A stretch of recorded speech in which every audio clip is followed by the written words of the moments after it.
अरे जियारा कलपे मैया हमार दिन हो रात। सोनावा के पोतन मैया रेशम के हो पोतनार। अरे रेशम के हो पोतनार।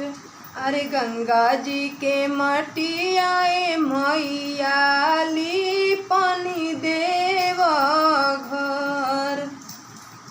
लिपत लिपत मैया हाथवा हो खियाई। अरे तब हुना छूटलिए मैया बाझिनी के नाम। अरे तब हुना भरलिए मैया सुन गोदी हमार। अरे सासु मारे तनाए शीतली मैया नदी मारे ताना। अरे गोतिनी जेठानी शीतली मैया घरवा से निकाल।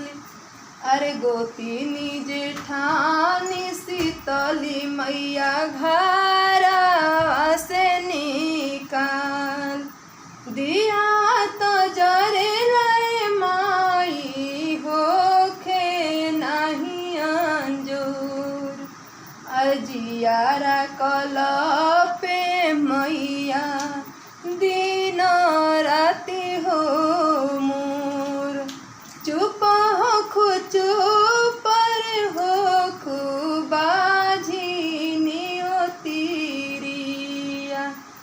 अरे अरे गोदिया भरी बाला कावा होली हले जइबू अपन हो घर।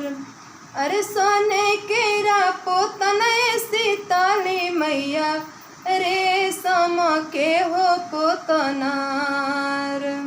अरे गंगा जी के मटिया मैया लिपनी देव घर। हम विभा पांडे बक्सर बिहार से। अगर हमार वीडियो अच्छा लगी तो रउआ लोग एक लाइक जरूर करब जा। और ये देवी जी के गीत ह जय माता जी जरूर लिखब जा। जय माता रानी।